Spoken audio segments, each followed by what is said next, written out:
My wife's lawyer served me papers at work. I handed him an envelope that destroyed her case in court. My name is Daniel Carter. I'm 38 years old. And for 12 years I thought I was married to the love of my life, Emily. We built what I believed was a strong life together, the kind of life people envy from the outside. Steady jobs, a nice house, plans for kids one day. I was the guy who worked long hours, sometimes too many, but always with one goal: to make sure she never had to worry about a thing. That's why the moment hit me like a knife to the gut. I was sitting at my desk, finishing up some code before a meeting, when a man in a suit walked in. He asked my name, and when I confirmed, he set a thick envelope on my desk. My coworkers glanced over, confused, and then his words cut the air. "You've been served." In that instant, the world felt like it tilted. My heart pounded as I flipped through the papers, divorce filings. My wife was divorcing me, and I didn't even know it was coming. To make it worse, it was happening right there in front of everyone. Whispering started around the office.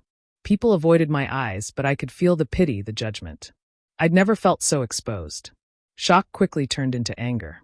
Emily hadn't said a word about this. No fight, no warning, nothing. Just blindsided me at work, as if humiliation was part of her plan. The papers weren't just asking for a separation either. She wanted half the house, half my savings, spousal support, and even part of my retirement account. I sat there staring at the demands, trying to process how the woman I gave everything to was now trying to strip me bare. But I didn't panic. I didn't argue. I didn't even give the lawyer the satisfaction of seeing me break. Instead, I reached into my drawer and pulled out a plain manila envelope. I slid it across the desk to him.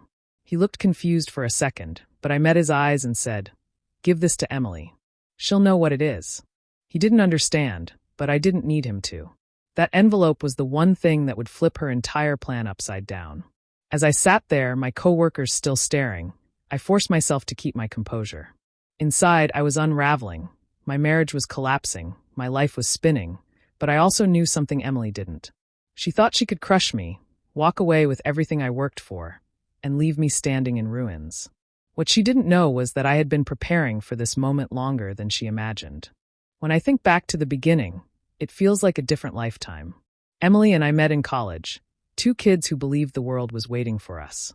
She studied literature, I studied computer science. We spent late nights talking about dreams, futures, and promises. It felt effortless, as if being together was the only thing that made sense. After graduation, we married young, too young maybe, but I never doubted her. We saved every dollar, rented a small apartment at first, and later bought our first home. Every milestone felt like a victory we had earned together. People used to say we were the perfect couple, the kind others pointed to as an example. For years I poured myself into my career. I wasn't the smartest in the room, but I worked harder than anyone. Slowly I climbed the ladder, eventually becoming an IT manager. My focus was always on giving us stability. I wanted Emily to have the life she deserved. Nice things, security, no fear about bills. She said she admired my dedication, but I didn't notice how her praise turned into complaints. At first it was small comments about me staying late at the office. Then she began saying she felt lonely, that I wasn't around enough. I thought she understood why I worked so hard, but I could feel the distance creeping in. Our routines began to change. She stopped waiting up for me. The dinners we used to share became takeout eaten separately. Weekends that once belonged to us were filled with her vague plans with friends. When I tried to ask about them, she brushed me off with quick answers, never giving details. She started slipping away without actually leaving. Intimacy became rare. Nights that used to be full of warmth were replaced with silence. She would turn away, saying she was tired, and I convinced myself it was just stress or a bad mood. But it kept happening, and the excuses never stopped. I noticed the way her phone was always locked, always in her hand. She used to leave it lying around without a second thought, but suddenly it was off limits. I tried talking to her, not in anger, just wanting to understand what was happening. Every time I brought it up, she dismissed it with a sigh or sharp words, telling me I was being dramatic. Sometimes she laughed it off, as if my concerns weren't even worth answering. I felt myself shrinking in those moments, questioning whether I was imagining the changes or whether I had truly become invisible to her. Looking back, the signs were all there. I was so focused on building a future that I didn't realize the present was slipping out of my hands. The woman I once trusted with everything was slowly creating a wall between us, and no matter how much I tried to climb it, she kept raising it higher. Those small cracks in our marriage, the ones I thought we could patch up, were the very beginning of everything that came after. It was a regular evening when I first noticed something strange. I had gone through our joint credit card statement, something I didn't usually bother with, but a few charges caught my eye. Expensive dinners, hotel stays, and little luxuries I knew I hadn't bought. At first, I thought maybe Emily had surprised me with something or picked up gifts for family, but the numbers didn't add up. The spending wasn't random. It looked like someone enjoying a lifestyle outside of our home. I waited a few days before asking her about it. I didn't want to sound controlling, so I simply mentioned the unusual charges. The reaction I got still stings. Instead of explaining, she snapped, turning it back on me. She asked why I was spying on her, why I didn't trust her after everything we had built. I stood there stunned, holding the statement in my hand, while she accused me of being paranoid. The guilt-tripping, the way she raised her voice, it all left me questioning myself. Was I overthinking? Was I imagining things? But the doubts refused to leave. I started watching more closely, paying attention to her patterns. She was coming home later, always with vague explanations about extra work or helping a friend. She avoided eye contact when I asked questions, and there was a new coldness in her tone. My gut told me something was very wrong, but I had no proof, just instincts and a list of expenses. One Friday night, I couldn't take it anymore. She said she had a late meeting, but I didn't believe her. I followed her car, keeping enough distance so she wouldn't notice. My hands were sweating on the steering wheel the entire time, part of me hoping I was wrong. She parked outside a small restaurant, the kind meant for quiet dinners. I watched her walk inside and sit across from a man I recognized, Ryan Mitchell, one of her coworkers. Seeing them together was like being punched in the chest. They weren't just having dinner. Their faces were too close, their laughter too easy, and then, without hesitation, she leaned in and kissed him. My world shattered in that instant. Everything I had ignored, everything I tried to believe wasn't happening, was right there in front of me. My wife was with another man, and she wasn't hiding it. I could have walked inside, made a scene, demanded answers, but I didn't. My body was frozen, my mind racing. I drove away in silence, gripping the wheel so hard my knuckles went white. The betrayal cut deep, but anger wasn't the only thing I felt. There was shame too, shame for loving her so blindly while she built a life with someone else. That night I made a choice. If she was determined to deceive me, then I needed to protect myself. Quietly, I began keeping records, statements, receipts, and anything that linked her to Ryan. I didn't know when I would use it, but I knew the day would come when the truth had to be shown. I wasn't going to be blindsided again. Emily's attitude toward me changed so quickly it was hard to recognize her. She wasn't just distant anymore. She was sharp, cold, and sometimes outright cruel. Every conversation felt like walking through glass. She snapped at small things, rolled her eyes at anything I said, and acted like my presence was a burden. I stopped trying to fix it because no matter what I did, she found a way to twist it against me. What hurt most wasn't the silence, but the open hostility that replaced it. The warmth I once knew was gone, and in its place was someone I barely recognized. One ordinary morning at the office, I thought it would be just another busy day.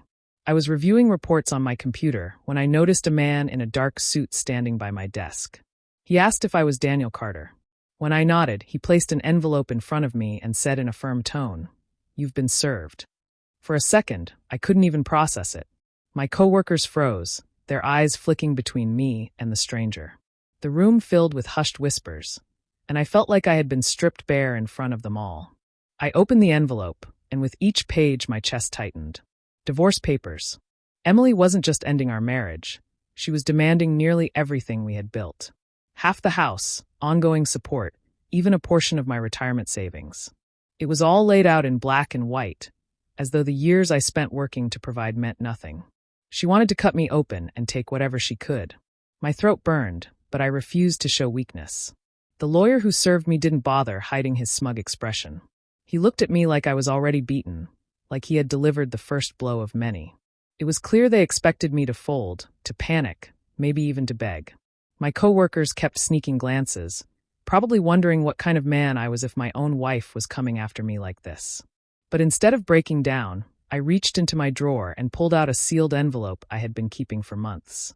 I slid it across the desk toward him, my voice steady even though inside I was shaking. "Give this to Emily," I said quietly. "She'll know what it is." He gave me a puzzled look, but took it without argument.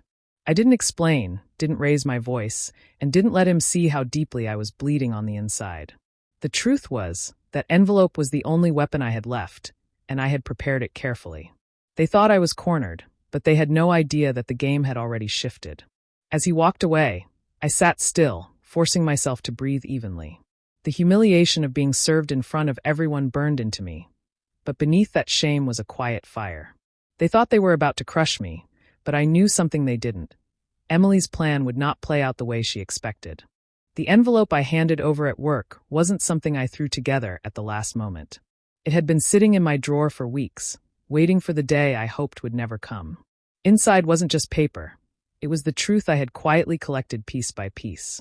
I had learned early that suspicions weren't enough, so I kept my eyes open and documented everything without saying a word. It started with financial records. Each time Emily used our joint card for something unusual, I saved the statement. Fancy meals in restaurants I'd never been to, bookings for hotels in nearby cities, and purchases that didn't fit her lifestyle at home. I highlighted the charges, marking the dates, making sure nothing slipped through the cracks. By the time I was done, the stack painted a picture of someone living a double life. Then there were the photographs. That night I saw her with Ryan wasn't the only time I followed her. I took my time, staying careful, never letting her notice. A few blurred shots at first, then clearer ones as I grew more certain. Pictures of her walking hand in hand with him, sitting across from him in dim restaurants, even leaving a hotel with him by her side. Each one was proof she couldn't explain away. The strongest piece of evidence came from messages I recovered. Emily was careless with her devices, thinking I would never check. But I wasn't snooping, I was protecting myself. Screenshots of conversations revealed more than I wanted to know. She wasn't just meeting Ryan for dinners, she was spending nights with him, all while using money from the account we shared. Lines about trips they planned, gifts she bought, even jokes about how I was too busy working to notice. Those words cut deeper than any image could. I didn't build the folder out of revenge. At first, it was out of disbelief, maybe even denial. I kept thinking if she came clean, I could forgive her. But the more evidence I gathered, the clearer it became that she wasn't going to stop. She was investing our money, our time, into someone else, while pretending at home that nothing was wrong. It was betrayal not just of love, but of trust, of everything we had worked for together. The decision to hold onto the folder came with a heavy heart. I never wanted to use it. I wanted her to turn around, admit her mistakes, and fight for what we once had. But instead, she grew bolder, more distant, and finally tried to strip me of everything in court. That was when I knew the folder wasn't just evidence anymore. It was protection. When her lawyer walked out of my office with that envelope in his hand, he didn't know what he was carrying. But I did. It was the end of her game. For months she believed she was in control, but every receipt, every photo, every message told another story, one she couldn't twist or escape. She forced my hand, and now the truth was no longer mine to keep. That evening, the house door slammed so hard the walls shook.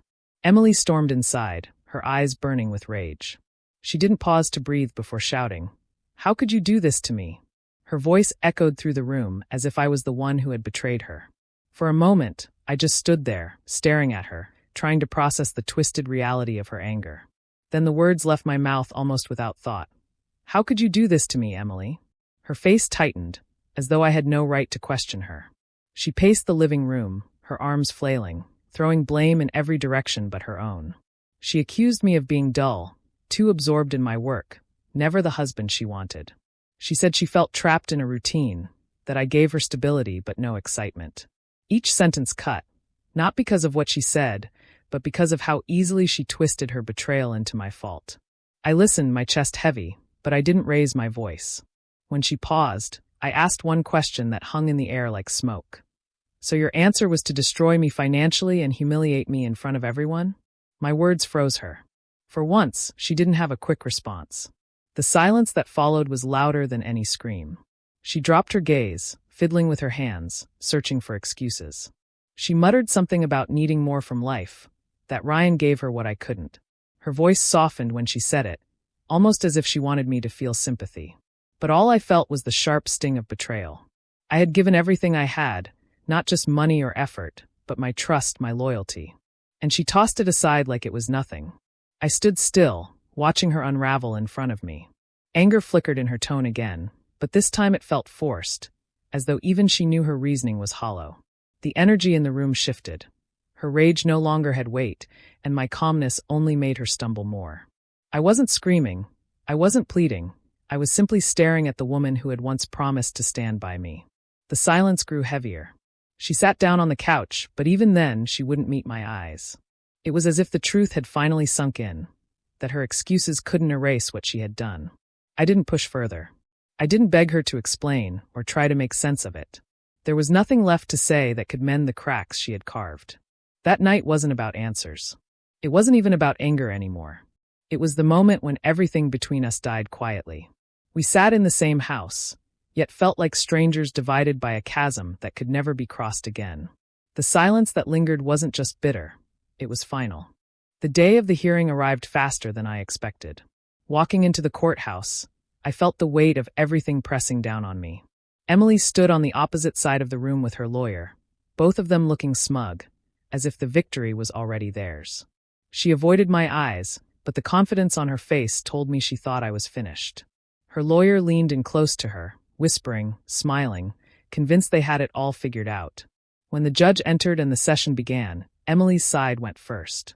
Her lawyer painted me as a cold husband who cared more about work than his own wife. He spoke with rehearsed passion, trying to convince the court that Emily had been neglected and deserved not just half of what we owned, but support from me for years to come. He made it sound as if she had been the victim of a loveless marriage, and for a moment, I almost laughed at the performance. Then it was our turn. My lawyer rose, calm and steady, and placed the folder I had prepared on the judge's desk. He opened it carefully and began laying out the contents one by one. Bank records showing hotel stays paid from our joint account. Receipts for luxury items purchased without my knowledge. Photos that left no room for doubt. Finally, printed messages exchanged between Emily and Ryan that revealed both the affair and the misuse of money. The room changed instantly. The smug look faded from Emily's lawyer's face as the evidence piled up. Emily sat frozen, her lips trembling, her confidence crumbling with each page shown to the judge. She tried to shake her head, whispering to her lawyer, but there was nothing she could say to erase what was in black and white. The judge leaned back in his chair, his expression stern. After reviewing the documents, he spoke with finality. Emily's request for support was denied. She would not be granted the house, nor access to my retirement funds. Instead, the judgment awarded me majority control over the assets, including the home. The ruling was clear. Her actions had destroyed her own case. I sat still as the decision was announced, holding my emotions in check. Across the room, Emily broke down, covering her face with her hands as tears streamed down. Her lawyer looked furious, flipping through papers as if searching for a loophole that didn't exist. The courtroom was silent except for Emily's sobs. She turned her head toward me, her eyes red, glaring as though I had wronged her. But I didn't flinch. I didn't smirk or gloat. I only met her stare with calm resolve. I hadn't set out to humiliate her, but I wasn't going to let her destroy me either. That envelope had spoken louder than any words I could have said, and the truth had done what I couldn't. It ended her lies in front of everyone. When the trial ended, I walked back into the house and it felt different, empty, but lighter somehow. She had taken her bags and left without a word, heading straight to Ryan's place. For a moment, I wondered if she felt triumphant, like she had finally chosen her freedom. But I knew freedom built on lies doesn't last long. I heard from people here and there what was happening. At first, she acted like nothing could touch her, but it didn't take long for Ryan to show his true colors. He wasn't in love with her. He was in love with the comfort my hard work provided. When that comfort disappeared, so did his patience. He grew cold, distant, and finally he walked away. She gave up her marriage, her home, and her reputation for a man who never planned to stay. Not long after, my phone lit up with her name. Short messages at first. "Can we talk?" "I'm sorry." Then longer ones, paragraphs filled with excuses and apologies, begging me to give her another chance. She said she missed me, missed the home, missed the life we built. For years, I would have dropped everything to hear those words. But now, every sentence she sent only reminded me of the nights I lay awake wondering where she was, the lies she told so easily, the betrayal she chose again and again. I didn't respond. Not once. And every time I let a message go unanswered, I felt a strange calm. It wasn't revenge. I wasn't trying to hurt her. I just knew I didn't owe her anything anymore. She had already taken so much from me, but she wasn't going to take my peace. The house felt quiet, but for the first time, it wasn't suffocating. I began to fill the silence with things that mattered. Work that challenged me, friends who showed up without judgment, and small routines that reminded me life could move forward. Healing came slowly, but it came. She didn't stop trying. Letters showed up in the mailbox, calls from numbers I didn't recognize, all with the same desperate tone, regret. But regret doesn't erase what's been done. She chose her path, and I chose not to follow her down it. Now, when I sit alone in my living room at night, I feel two things. Heartbreak for the love I once believed in, and strength from knowing I survived the worst of it.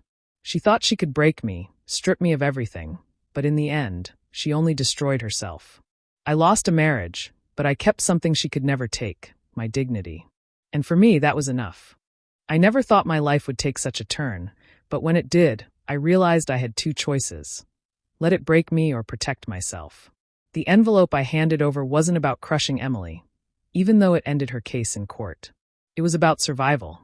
I needed to defend myself from being destroyed, not just financially, but emotionally too.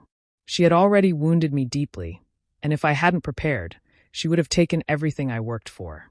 For a long time, I wondered if using that envelope made me just like her, cold, calculating, ready to strike.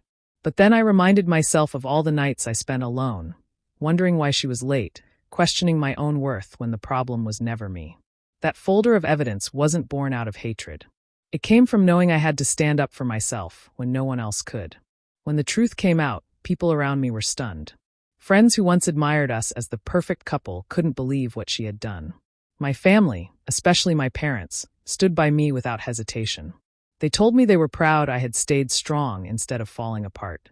Their support mattered more than they will ever know, because in the middle of the storm, it kept me grounded. I started focusing on the parts of my life I had neglected. I threw myself into my work, not to escape, but to prove to myself that I was still capable of moving forward. My health, which I had ignored for years, became a priority. Long walks, clean meals, and small routines gave me back the control I had lost in my marriage. Each step reminded me that I wasn't defined by her betrayal. Meanwhile, Emily's world collapsed. Her reputation, once polished and admired, crumbled fast. The same people she used to impress now whispered behind her back. She tried to hold on to Ryan, but when her access to money disappeared, so did his affection. She was left with nothing but regret, and while I wouldn't call it satisfaction, there was a strange peace in knowing I didn't have to lift a finger for justice to happen. Life handled that for me. I didn't need to yell, fight, or chase her down for payback. My quiet revenge was in how I chose to live afterward. By refusing to let her define my future, I showed her that she couldn't break me. I chose growth over bitterness, dignity over anger. Every time I looked in the mirror, I saw a man who endured betrayal but didn't let it poison the rest of his life. If there is one thing I learned from everything that happened, it is this: betrayal can come when you least expect it. I never thought the person I shared my life with would turn against me, but when it happened, I had to choose how to respond. I could have broken down, acted out of rage, or begged for answers. Instead, I stayed calm. I reminded myself that losing control would only give her more power over me. When her lawyer walked into my workplace and served me those papers, I felt humiliated. My coworkers whispered, my hands shook, and for a moment, I thought my whole life was collapsing. But that was also the moment I realized I had prepared for this. I wasn't going to let her take everything I worked for. So, I reached into my desk, pulled out the envelope I had kept ready, and handed it back with nothing more than a steady voice. That single action shifted everything. I never wanted revenge. I never wanted to ruin her. What I wanted was fairness, and the truth gave me that. If I hadn't protected myself, I would have lost my home, my savings, and my dignity. Instead, I walked away with my head high because I had chosen to act with clarity instead of anger. If you're ever in a situation like mine, remember this: don't panic, don't let emotions guide your choices. Think carefully, protect yourself, and let the truth do the work. Sometimes silence and preparation are stronger than any outburst. That envelope became the symbol of my survival. It was the line I drew, the proof that I would not be destroyed by betrayal. And in the end, it was enough to change everything.